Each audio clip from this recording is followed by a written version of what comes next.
I got lost. Sorry, the heaviness just took me for a second. I don't know where I went. Everything I just played, just power chords. Sounded awesome. I know, right?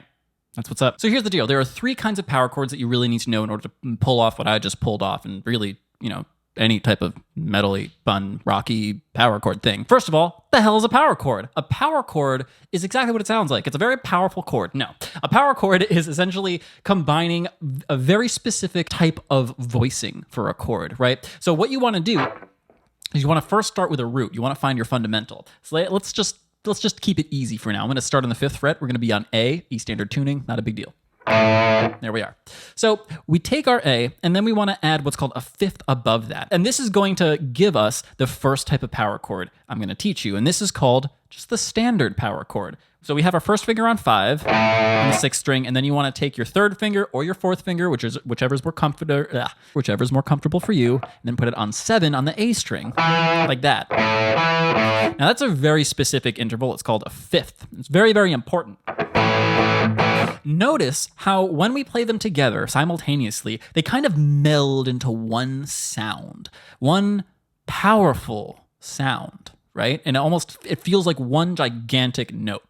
And it does that for a reason, right? The 5th is actually also part of what's called the overtone or the harmonic series. So in a way, every note we hear, we're also hearing an octave and then a 5th and then a 3rd and then some other stuff. Combined with the distortion, which really just saturates and muddies everything up in a really pleasing way, it gives us this really powerful, I keep saying that, this really intense sound that drives us into the fundamental and just pounds our skulls in a beautiful, freaking awesome way. Add some chugging to that, and add some palm muting, and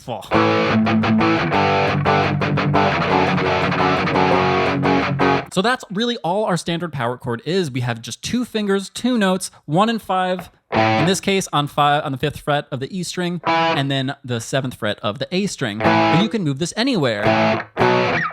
You just got to keep the same position on the guitar. One of the best things about guitar is once you learn one position, you basically learned it in every key because you just got to move it around. It's not like the piano where you need to learn different muscle memory for different keys. Not the same. G major scale. G sharp major scale. A major scale. A sharp major scale. We would all call that B flat. A sharp would be a ridiculous key. Now, the next type of power chord is when we do the exact same thing, 1 and 5, but now we're going to add our pinky underneath our 3rd finger, just like this. And that's giving us what's called an octave. An octave is just the same note, like 1 register up or 1 register down, whatever it is. An octave up, an octave down is just the same exact note as our root. So what that's going to do is really round out the sound even more. It's going to give us this sensation of a little bit more power. It's going to be a fuller sound, which is exactly what I call this type of power chord. This is the full power chord. Check it out.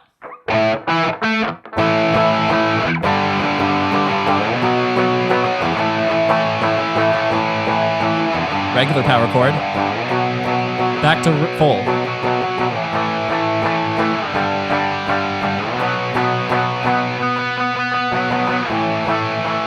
You can really hear just that other octave is just giving us a little bit more fullness. The best way to use the full power chord is for what I was just doing. You really want to have these open non-palm muted strums. Those are going to be really great for those full power chords. Palm muting and chugging and stuff, those regular power chords are really going to be a little bit easier to do.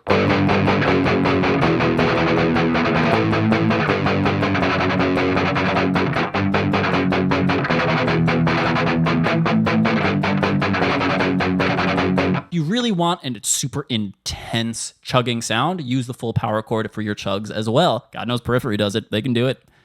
Well, okay, maybe not most of us can do it or any of us can do it because they're Periphery, but like a lot of us can do it. We can do it. They can do it. We can do it. Good. Now, the last type of power chord I want to tell you about is what I call the extended power chord. And this is when we take 1 regular power chord and then just stack another regular power chord on top of it, extending the entire thing. And that's what this looks like. This looks a little bit like this. So we're at our 5, we're doing our 7, and now on this A string, and then on the D string, we pretend like the A on the 7th fret was the beginning of our next power chord.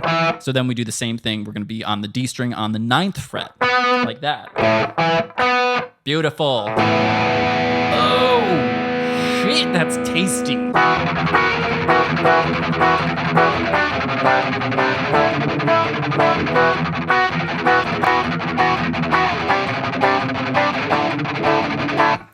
Really, really beautiful, really, really wonderful sound. So what exactly is going on there musically? Well, before, for the full power chord, we had 1 and then 5 and then 8, which is the octave, 8 octa etymology.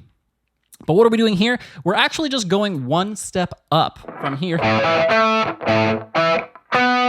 Notice? That's the only difference between the regular, between the full power chord and the extended power chord. That's really, really wonderful because you can actually switch between both of them if you want.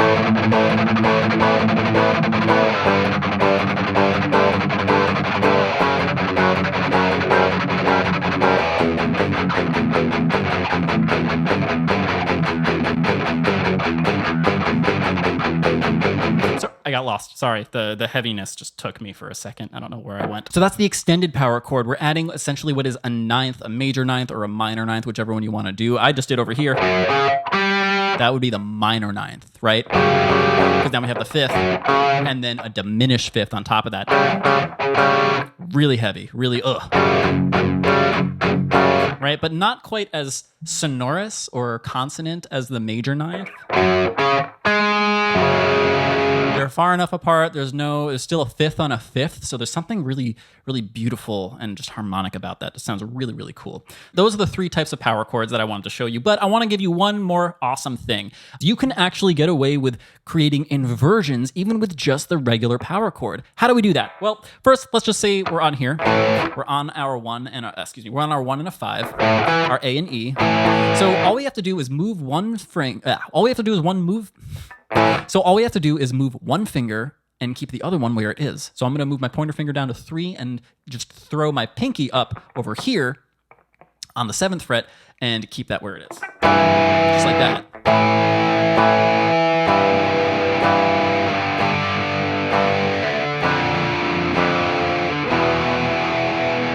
You can do the exact same thing anywhere else on the A string.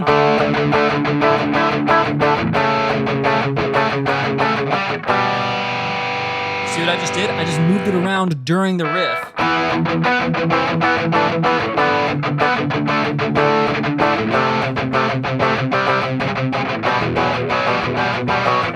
So there you go. Those are 3 types of power chords and how you can use them in your own music, in your own song, while you're improvising, whatever. If you are a rock and metal guitarist and you want to feel super awesome and confident when you're writing your own songs or improvising, I got something really, really cool coming up for you, but it's not ready yet, and I haven't announced it yet. So if you want to be the very first person to hear about it, go down to the doobly-doo, down there below the video, and get my 3-step song starter. Because that's A, going to give you a little bit of a leg up on everybody else that's going to be hearing about it, and B, it's going to let you know the minute that I announce this thing. So head on down there, check out the 3-step song starter, and use that 3-step song starter to make some little power chord songs using these 3 types of power chords.